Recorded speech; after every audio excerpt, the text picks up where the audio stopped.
तो इस कहानी की शुरुआत होती है असम के गुवाहाटी जिले से, जब 29 अगस्त 2022 को गुवाहाटी की नूनमाटी पुलिस स्टेशन में वंदना कलिता नाम की एक महिला अपने पति और सास की मिसिंग कंप्लेंट दर्ज करवाने आती है। उसने बताया कि उसके 32 साल के पति अमरज्योति डे और 62 साल की सास शंकरी डे अचानक कहीं लापता हो गए।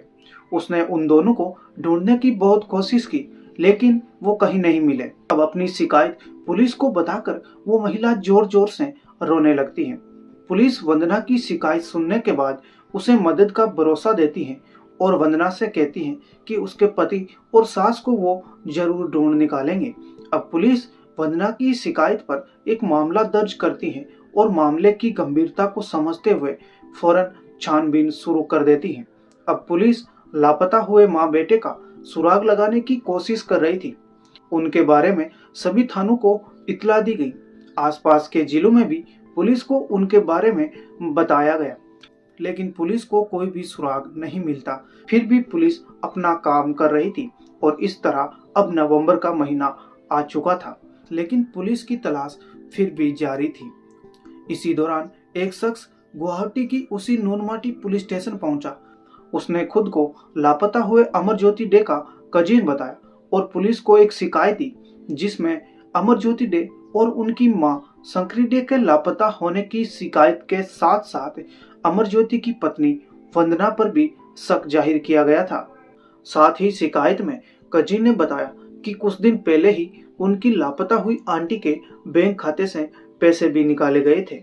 अब पुलिस के पास एक ही मामले की दो शिकायतें थी, लेकिन दोनों ही शिकायतों में फर्क था, और वो फर्क ये था कि नई शिकायत में पहली शिकायत दर्ज करवाने वाली वंदना कलिता को ही कातिल बताया गया था। अब पुलिस भी इस मामले की अलग अलग एंगल से जांच कर रही थी।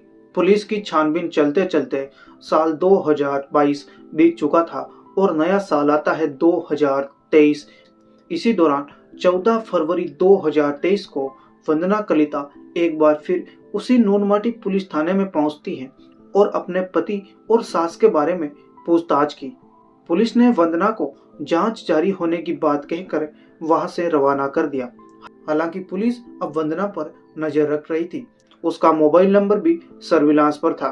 पुलिस उसकी लोकेशन ट्रेस कर रही थी। इसी दौरान पुलिस को वंदना की गतिविधियों पर शक होता है और आखिरकार फरवरी 2023 में वंदना को उसके एक साथी के साथ गुवाहाटी से पुलिस गिरफ्तार कर लेती है। इस केस में एक तीसरा कैरेक्टर भी था, तो उसे भी पुलिस ने तिनसुकिया जिले से दबिश देकर गिरफ्तार कर लिया। वंदना के दोनों दोस्तों की पहचान दंती डे का उम्र 32 साल और अरूप डे का उम्र 27 साल के तौर पर की गई। जब पुलिस ने तीनों से कड़ाई से पूछताछ की तो एक ऐसी खूनी साजिश निकलकर सामने आई, जिसे सुनकर पूरा का पूरा पुलिस महकमा ही हैरान रह गया। पुलिस छानबीन में पता चला कि करीब 12 साल पहले वंदना और अमरज्योति डे ने अपने परिवार वालों के खिलाफ जाकर शादी की थी। हालांकि बाद में अमरज्योति की मां शंकरी ने बहू और इस शादी को स्वीकार कर लिया था। यही नहीं, शंकरी अपने बेटे और बहू की रुपए पैसों से भी मदद किया करती थी।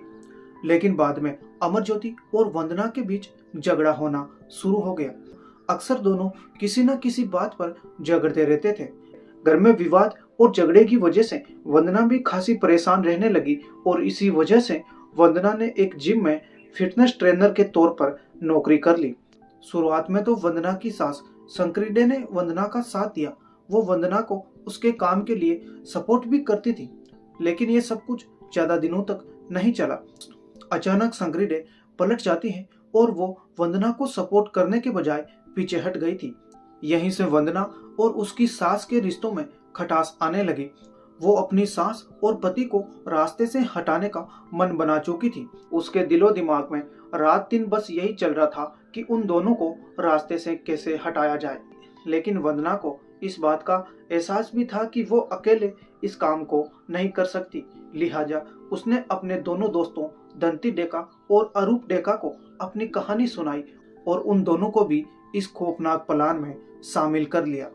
अब वंदना को सही मौके की तलाश थी और जल्द ही वंदना को वो मौका भी मिल जाता है जिसका वो लंबे समय से इंतजार कर रही थी। अब तारीख आती है 26 जुलाई 2023। जगह थी चांदमारी।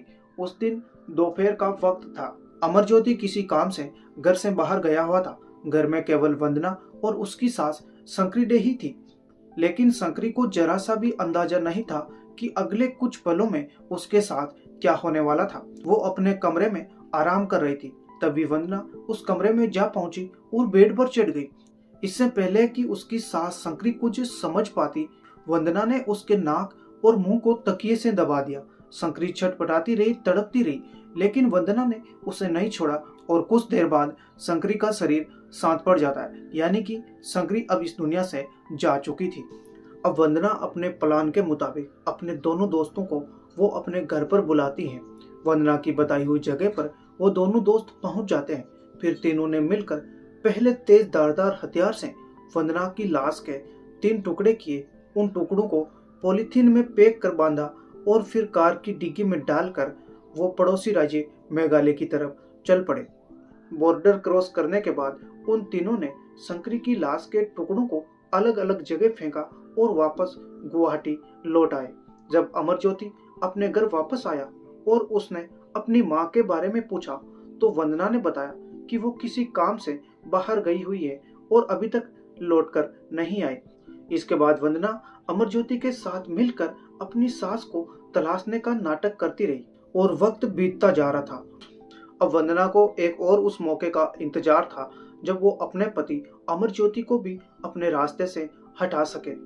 इस दौरान वे संक्री को तलाशते रहे, लेकिन पुलिस के पास नहीं गए। अब तारीख आती है 17 अगस्त 2022। जगह थी नरेंगी। आखिर वंदना को 17 अगस्त को वो मौका मिल ही जाता है जिसकी उसे तलाश थी। उस दिन अमरज्योति और वंदना नरेंगी में अपने फ्लैट पर आए हुए थे और वो दोनों अकेले ही थे। इसी दौरान वंदना ने अपने दोनों दोस्तों को फोन करके वहीं बुला लिया। अब वंदना ने मौका मिलते ही अपने दोनों साथियों के साथ मिलकर अमरज्योति पर एक रोड से हमला किया। उन तीनों ने अमरज्योति पर इतने वार किए कि अमरज्योति की मौके पर ही मौत हो गई और अब बारी थी लाश को ठिकाने लगाने की। तो इन तीनों ने संक्री की तरह ही अमरज्योति की लाश के भी 3 टुकड़े किए और उन टुकड़ों को पॉलीथीन में पैक किया। फिर उनको एक गाड़ी की डिग्गी में डाला और वो एक बार फिर मेघालय की तरफ निकल गए। बॉर्डर क्रॉस करने के बाद उन तीनों ने अमरज्योति की लाश के टुकड़ों को अलग अलग जगहों पर फेंक दिया और वापस गुवाहाटी लौट आए। अब पकड़े जाने के बाद वंदना कलिता ने पूछताछ के दौरान पुलिस के सामने दावा करते हुए बताया कि उसका पति अमरज्योति नशा करता था। इतना ही नहीं, उसकी कई लड़कियों के साथ दोस्ती भी थी, जिसकी वजह से उन दोनों के बीच आए दिन झगड़े हुआ करते थे। पूछताछ करने के बाद गुवाहाटी पुलिस तीनों आरोपियों को पड़ोसी राज्य के उन ठिकानों पर भी वो लेकर गई जहां उन्होंने संक्री डे और अमरज्योति की लाश के उन टुकड़ों को फेंका था। इस काम के लिए मेघालय पुलिस की भी मदद ली गई और आरोपियों की निशानदेही पर पहले चेरापूंजी के पास खासी हिल से संक्री डे के लाश के टुकड़े बरामद किए और बाद में दूसरी जगह से अमरज्योति की लाश के टुकड़े भी बरामद कर लिए। पुलिस ने इस केस की छानबीन के दौरान मुख्य आरोपी वंदना कलिता और दंती के मोबाइल फोन, लाश के टुकड़ों को ले जाने वाली वो कार, दोनों मृतकों के एटीएम कार्ड और फटे हुए कपड़े, साथ ही एक कंबल भी बरामद किया। ये वही कंबल था जिसमें संक्री डे की लाश को लपेटा गया था। बाद में इन सभी बरामद सामान को फोरेंसिक जांच के लिए भेज दिया जाता है। पुलिस ने इस केस का खुलासा करने के बाद वंदना समेत तीनों आरोपियों को कोर्ट में पेश किया, जहां इन तीनों को जेल भेज दिया जाता है।